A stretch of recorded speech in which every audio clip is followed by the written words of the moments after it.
ဒါဆိုရင်တော့ဒီကနေ့ကအရှိမှာပေါ့နော် Windows နဲ့ပတ်သက်တာတွေ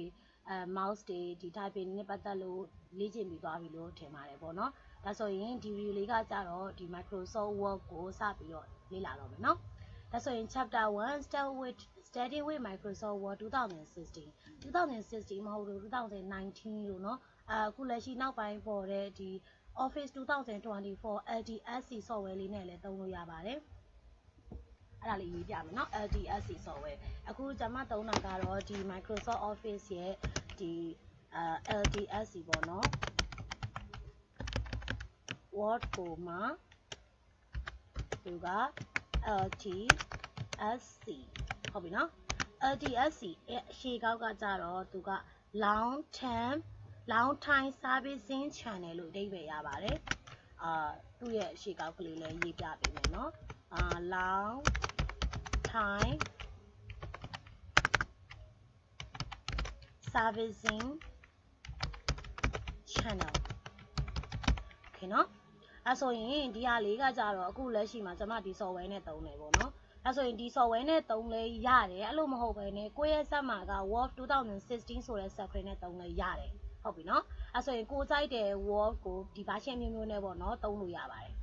ဆိုရင်ပထမဦးဆုံးကကြတော့အောက်ဘက်က number 1က step by step Microsoft Word ထဲကိုဝင်ထားတဲ့လုပ်ငန်းလေးကိုပြောတာပါဝင်သွားရင်တော့ဒီလို screen ပုံလေးမြင်ရပါလိမ့်မယ်ပြီးတော့အဲ့ဒီမှာ blank document လေးမှာ click နှိပ်လိုက်ပါတဲ့အတူတူသွားကြည့်ရအောင်နော် step button မှာတက်ချက်နှိပ်ပြီးတော့ W လို့ရိုက်လိုက်ပါဒီပေါ်ဘက်ကနေပြီးတော့ Word လိုမျိုး icon လေးနော်ဒီမှာတွေ့လား2016လည်းမပေါ်ဘူး2019လည်းမပေါ်ဘူးဒါကဘာကြောင့်လဲဆိုရင် LTSC long time servicing software channel လေးကိုအသုံးပြုထားတာဖြစ်တဲ့အတွက်ကြောင့်မဟုတ်နော်တက်ချက်နှိပ်လိုက်မယ်အဲ့ဆို click တစ်ချက်နှိပ်လိုက်ပြီဆိုရင်ဒီမှာနော်နောက်ခပ်အခုလက်ရှိနောက်ခပ် background မှာ good morning နဲ့စပေါ်နေပြီနော်ဒီဘယ်ချမ်းကကြတော့ဒါအခုမှစဝင်လိုက်တဲ့ဒီအခုလက်ရှိနော်ဝင်နိုင်မယ် home ရှိမယ် new ရှိမယ် open ရှိမယ်ညာဘက်ချမ်းကကြတော့ဒါကိုသုံးထားတဲ့ reset လေးတွေပေါ့နော်ဒါကျွန်မသုံးထားတဲ့ file လေးတွေပေါ့ရှင်အခုလက်ရှိမှာတော့ကျွန်မတို့ new လေးယူလိုက်ရအောင်နော်ဒါဆိုရင် new blank document မှာတက်ချက်နဲ့ခြုံထားလို့နော် new blank မှာနှိပ်လိုက်ပြီဆိုရင်ဒီလို screen မျက်နှာပြင်မြင်ရမယ်အဲဆိုရင် screen မျက်နှာပြင်လေးကိုတက်ချက်လောက်ကြည့်ပေးပါနော်ဒီအပေါ်လေးတက်ချက်လောက်စစ်ပေးပါဒီပေါ်မှာဆိုလို့ရှိရင် auto save တွေရှိမယ်ဒီ save button ရှိမယ်ပြီးတော့ undo redo button လေးဒီ button လေးကိုကြတော့ဒီနေရာလေးနော်ဒီ undo redo ပုံလေးတွေရှိရဒီ button လေးဒီထိရပါတယ်နော်အဲ့ဒါလေးကိုဘာလို့ခေါ်လဲဆိုလို့ရှိရင် quick access toolbar လို့ခေါ်ပါတယ်ဒီမှာအခေါ်အဝေါ်လေးတွေကိုပါတခါတည်းပြောပေးထားမယ်နော်ဟုတ်ပြီနော်ဒါကကြတော့ဒီမှာ explain the word program screen လေးအကြောင်းကိုသူကရှင်းပြပေးထားပါရှင်းပြထားတာပေါ့နော်ဒါအခုလက်ရှိကိုကြည့်ပါနော်ခုနကကျွန်မပြောလိုက်တဲ့ဘာသာလေးနေရာကို quick access toolbar လို့ခေါ်ပါတယ်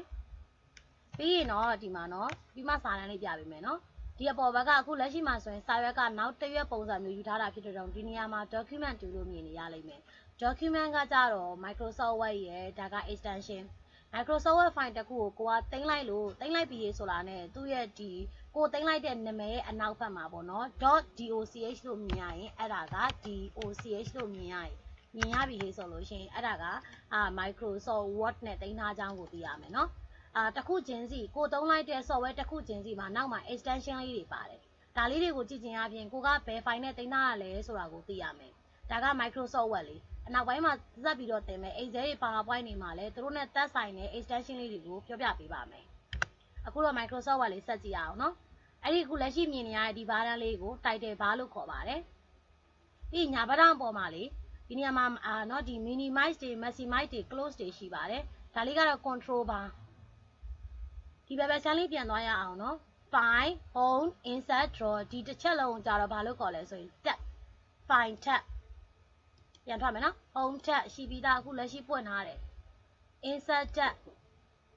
draw tab လေးထပ်ပါလာမယ် up to date version ထဲမှာပေါ့နော်အရင်က2000ဒီ Windows 7 မှာတော့2013အထိပေါ့နော်ဒီ draw tab ကလေးကရှိမနေခဲ့ဘူးเนาะအခုတော့နောက်ပိုင်းမှာပါလာပြီပေါ့နော် design tab ရှိမယ်အရင်က layout tab ကိုကြတော့ page layout tab လို့ခေါ်တယ်အခုတော့ layout tab ဖြစ်သွားပြီပေါ့နော် layout tab ရှိမယ် reference mailings review view အဲဆိုဒီဟာလေးအားလုံးက tab ရမယ်နော်သူရဲ့အောက်ဘက်မှာကြတော့အခုဘယ်လိုလေးပြန်သွားမယ်နော် home tab မှာတက်ချက်ပြန်နေမယ်ဒီအောက်ဘက်မှာဒီလိုအကန့်လေးတွေကိုအကန့်တစ်ခုချင်းစီကို group လို့ခေါ်ပါတယ်ပထမအဆုံး group နာမည်ဆိုရင် group တွေဆိုတာကသူတို့ဒီ group တစ်ခုရဲ့အောက်ဘက်မှာ name လေးတွေရှိပါတယ်စစ်ကြည့်ပါအောက်ဘက်တွေမှာဟုတ်ပြီနော် ဒီ group အတွင်းမှာရှိတဲ့ပုံသေးသေးလေးတွေကိုကြတော့ဘာလို့ခေါ်လဲဆိုရင် command button လို့ခေါ်ပါတယ်။ဒါမယ်နော် group လေးတွေရဲ့ဘေးကရက်ကဒီ download လေးကိုဘာလို့ခေါ်လဲဆိုလို့ရှိရင်ဒါက quick access toolbar လို့ခေါ်ပါတယ်။ပြန်ပြောမယ်နော် group name command button ဆိုတာအကုန်လုံးကိုပြောတာ။ပြီးတော့မှဒါဆိုရင် paste command button နော် cut command button နောက်မှာ command ကိုဖြုတ်ပြီးတော့နောက်ပိုင်းကျတော့ paste button cut button copy button အဲ့လိုမျိုး button လေးတွေထည့်ခေါ်တယ်။ group တစ်ခုချင်းစီရဲ့ဘေးကရက်ကဒီများလေးတွေကိုကြတော့dialog box launcher လို့ခေါ်တယ်။ဘယ်လိုခေါ်လဲဆိုရင်ဥပမာ clipboard ရဲ့ဘေးနားကဆိုရင် clipboard dialog box launcher font ရဲ့ဘေးနားကဆိုရင် font dialog box launcher ရမယ်နော် paragraph dialog box launcher okay ဒါဆိုရင်အခုလက်ရှိမှာကြတော့ဒါစာရွက်တစ်ရွက်ဆိုတော့ document ရဲ့အောက်ဘက်ကလေးကြည့်ပါဒီဘားတိုင်းကဘာလဲဆိုရင် status bar ထဲမှာဘာတွေကြည့်လို့ရလဲဆိုရင်ကိုယ့်ရဲ့ page number အရေးအတွက်ဘယ်ဘက်101အရှိက1ကလက်ရှိရောက်နေတဲ့စာမျက်နှာနံပါတ်အနောက်ဘက်က1က total ရမယ်နော်လက်ရှိမှာတစ်လုံးမှမရိုက်ကသေးတော့0 word တစ်ခုခုရိုက်လိုက်ပြီဆိုရင်သူကဒီအောက်ဘက်မှာလည်းပဲစကားလုံးလေးတွေနောက်ပိုင်းဒီမှာ up to date စိတ်လိုက်ပြီဆိုရင်ဒီနေရာမှာစကားလုံးလေးတွေပေါ်လာလိမ့်မယ်ဘယ်နှလုံးရိုက်ထားပါတယ်ဆိုပြီးတော့ဟုတ်ပြီနော်ပြီးတော့ညာဘက်တောင်ကလေးတစ်ချက်ကြည့်ဒီလက်ရှိမြင်နေရတဲ့စာရွက်ပုံစံလေး၃ခုက view နော်သူ့ကိုကြတော့ဒါ view menu ဘာလို့လို့ရလဲဆိုရင်ဒီ view menu ဆိုတာအပေါ်က view ကိုပြောတာမဟုတ်ဘူးနော်အောက်ဘက်ကကြတော့စာရွက်ပုံစံတွေပြောင်းကြည့်လို့ရတဲ့ view လေး၃ခုရှိမယ်လက်ရှိစာရွက်လေးကဒုတိယမြောက်ကလေးဟုတ်ပြီနော်ဒါကအမြဲတမ်းပုံတွေ default ပဲစာရိုက်မယ်ပုံထည့်မယ် table ဆွဲမယ်အလုပ်လုပ်တာမှန်တယ်များဒုတိယမြောက် view လေးပဲ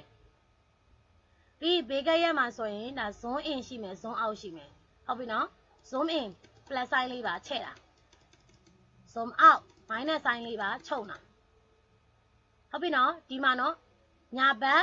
ဒီအောက်ဘက်ဒီမှာဆိုရင် score bar လေးရှိတယ်ဒါလေးဆိုရင်သူက vertical line အပေါ်အောက်ရွှေ့မယ်ဒါလေးကတော့ horizontal အဘယ်ညာရွှေ့မယ်ဟုတ်ပြီနော်ဒါစာမျက်နှာလေးကိုရှင်းပြပေးတာပါအဲဆိုဒီကြည့်ရမယ်လို့ထင်ပါတယ်ဒီနေရာလေးမှာခဏရပ်ပါမယ်နောက်ဗီဒီယိုဖိုင်မှာပြန်တွေ့မယ်နော်